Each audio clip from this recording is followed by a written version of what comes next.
जय महादेव, हर हर महादेव। ओम नमः शिवाय, शिवजी सदा सहाय। ओम नमः शिवाय, गुरुजी सदा सहाय। ओम नमः शिवाय, शिवजी सदा सहाय। महाशिव पुराण की कथा। ब्रह्मा जी ने नारद जी को बताया, हे मुनीश्वर, अब गणेश का लालन पालन शिव पार्वती बड़े लाड़ प्यार से करने लगे। वे कुमार के साथ खेलने कूदते और एक बार बार शिव पार्वती एकांत में विचार करने लगे कि कुमार कार्तिक और गणेश का विवाह कर दिया जाए। माता पिता की इच्छा जानकर दोनों भाई झगड़ा करने लगे कि पहले मैं पहले विवाह करूंगा। दोनों भाइयों में परस्पर विवाद प्रारंभ हो गया। उनका विवाद देख करके शिव पार्वती विचार करने लगे कि ये विवाद किस प्रकार सुलझाया जाए। तब उन्होंने एक उपाय सोचा कि तुम दोनों ही एक समान प्रिय हो, अतः तुम में से जो पहले पृथ्वी की परिक्रमा करके आ जाएगा उसी का विवाह पहले किया जाएगा। यह सुनकर कार्तिकाय जी पृथ्वी की परिक्रमा करने के लिए चल पड़े, परंतु गणेश जी ने बुद्धि लगा करके सोचा कि मुझे क्या करना चाहिए। बहुत सोच विचार करके वे माता पिता से बोले, आप दोनों सिंहासन पर विराजमान हो जाएं, मैं आपकी पूजा करना चाहता हूँ। तब शिव पार्वती सिंहासन पर बैठ गए। गणेश जी ने उनकी पूजा करके परिक्रमा की, फिर उनकी तुष्टि करके बोले, अब मैं पैर आप मेरा विवाह कर दें। शिव जी ने गणेश जी से पूछा, क्या तुम पृथ्वी की परिक्रमा कराए? तुम भी शीघ्र परिक्रमा करने जाओ, कुमार तो चले गए हैं। गणेश जी हाथ जोड़ करके बोले, जब मैंने आपकी 7 बार परिक्रमा कर ली, तब आप कैसे कह सकते हैं कि परिक्रमा करने जाओ? क्या इसमें पृथ्वी की परिक्रमा नहीं हो गई? क्या ये वेद शास्त्र असत्य हो जाएंगे? पुत्र की ये बुद्धिमानी की बात सुनकर के माता पिता चुप हो गए।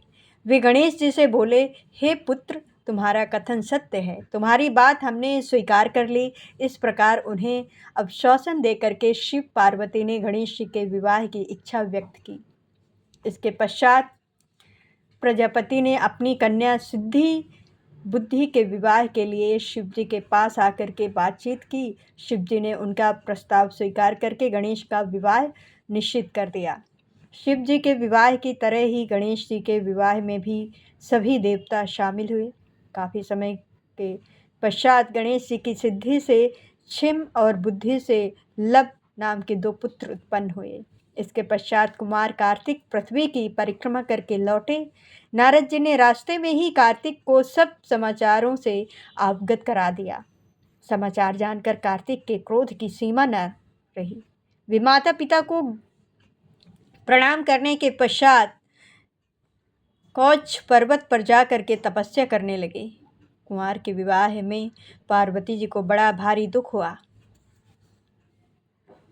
तारक अनुसार के वध के उपरांत उसके 3 पुत्र, जिनके नाम विद्युमल्ली, तरक्षु और कमलच्छ थे, पृथ्वी पर तपस्या करने लगे। ये तीनों महान बलशाली, जितेंद्रिय और देवताओं के द्रोही थे। इन तीनों ने ब्रह्मा जी को प्रसन्न करने के लिए सुमेरु पर्वत पर तपस्या प्रारंभ कर दी। उसके हजारों वर्ष तक घोर तपस्या करने से ब्रह्मा जी उनके सम्मुख प्रकट हुए।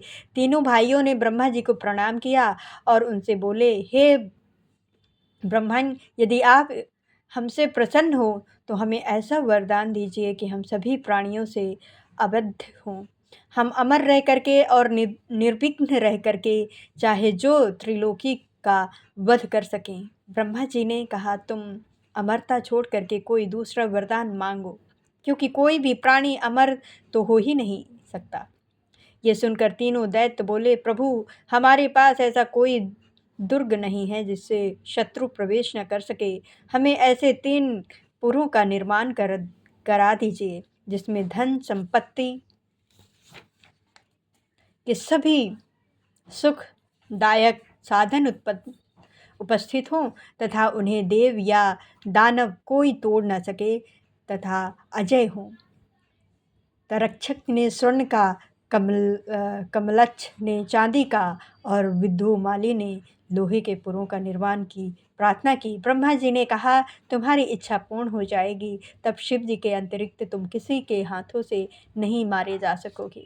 ब्रह्मा जी तारक के तीनों पुत्रों के लिए उनकी मांग के अनुसार 3 पुरों का निर्माण कराया। इसमें एक स्वर्ग में, दूसरा आकाश में और तीसरा पुर पृथ्वी पर स्थापित किए गए। तीनों भाई अपने अपने पुरों में अंतरपूर्वक जीवन व्यतीत करने लगे। ब्रह्मा जी के वरदान स्वरूप वे महान ऐश्वर्य का सुख भोगने लगे तथा एक छत्र राज करने लगे। उन्होंने त्रिलोकी अथवा तीनों लोकों को अपने वश में कर लिया।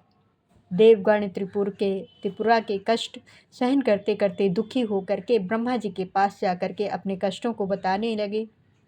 ब्रह्मा जी ने उन्हें भगवान शंकर के पास जाने की सलाह दी। तब देवता भगवान शंकर के पास गए और उनकी स्तुति करने लगे। हे प्राणियों के संहार करता, हे अमित तेज वाले, आपको हमारा नमस्कार है। भगवान शंकर ने देवताओं से आने का कारण पूछा। इस पर देवता बोले, हे भोलेनाथ, तारकसुर के तीनों पुत्र ने तीनों लोकों पर अपना अधिकार करके वे हम पर अत्याचार कर रहे हैं। उनके अत्याचारों से पीड़ित होकर ही हम आपकी शरण में आए हैं। आप हमारी रक्षा कीजिए। ये सुनकर भगवान भोलेनाथ बोले, देवताओं, ये तीनों असुर मेरे भक्त हैं, अतः मैं इन्हें मारने में असमर्थ हूँ। तुम भगवान विष्णु के पास जाओ और वे जैसा कहें वैसा करो। अब देवता ब्रह्मा जी के साथ भगवान विष्णु के पास गए और उन्हें अपने कष्टों से अवगत कराया। विष्णु जी ने उन्हें यज्ञ करने को कहा। देवताओं ने विष्णु जी द्वारा बताए गए यज्ञ का अनुष्ठान किया। इस यज्ञ से हजारों भूत गण महान शरीर वाले और शूल आदि धारण किए हुए उत्पन्न हुए। विष्णु जी ने उन्हें आज्ञा दी कि तुम त्रिपुरों को नष्ट कर डालो।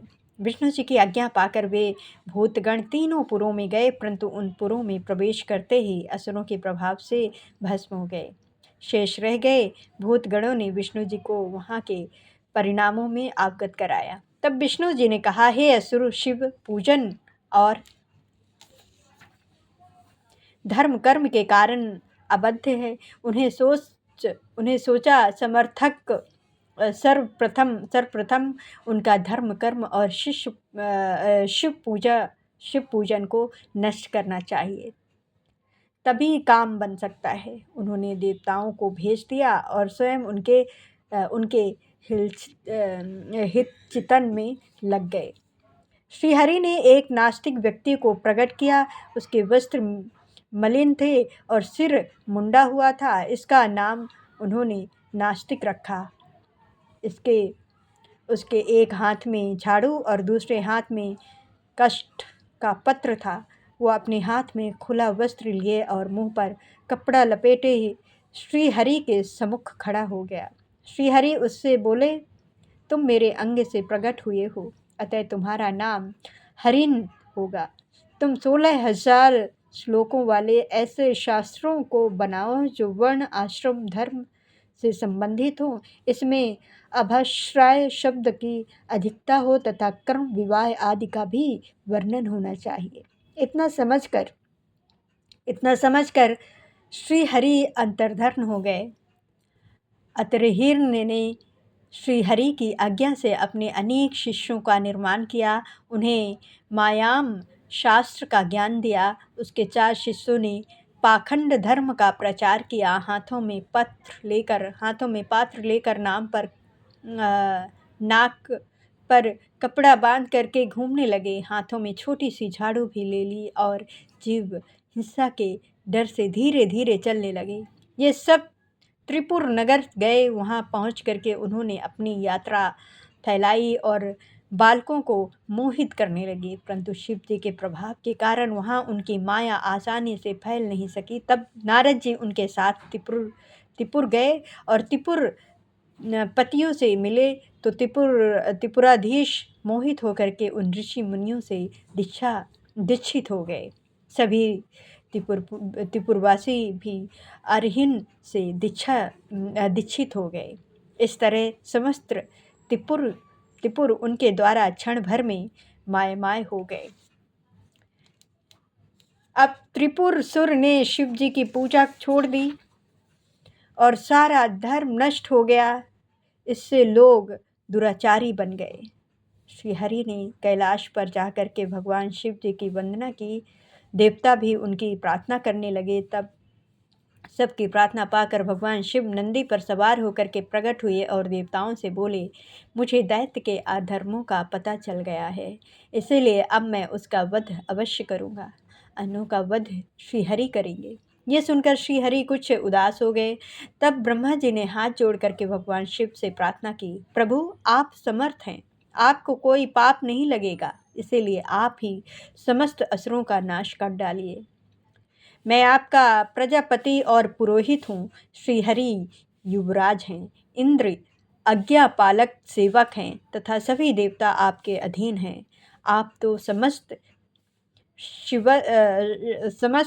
विश्वास के प्रसिद्ध सम्राट हैं, समस्त विश्व के सम्राट हैं। इतना सुनकर भगवान शंकर बोले, हे देवताओं, तुमने मुझे सम्राट कहा है, परंतु मेरे पास तो ना रथ है, ना अश्व है और ना धनुष बाण है, फिर मैं युद्ध कैसे करूँगा।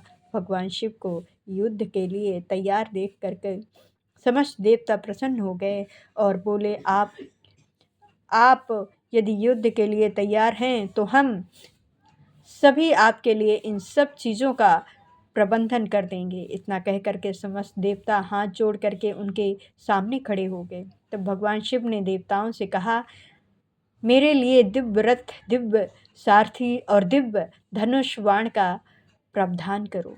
प्रसन्न होकर सब देवता विश्वकर्मा के पास गए। विश्वकर्मा ने श्री हरि की आज्ञा से शिव जी के लिए एक सुंदर दिव्य रथ का निर्माण किया। ये रथ सर्वभूत युक्त सुवर्ण का था। रथ के दाहिने पहिए में सूर्य तथा बाएं पहिए में चंद्रमा का समावेश था।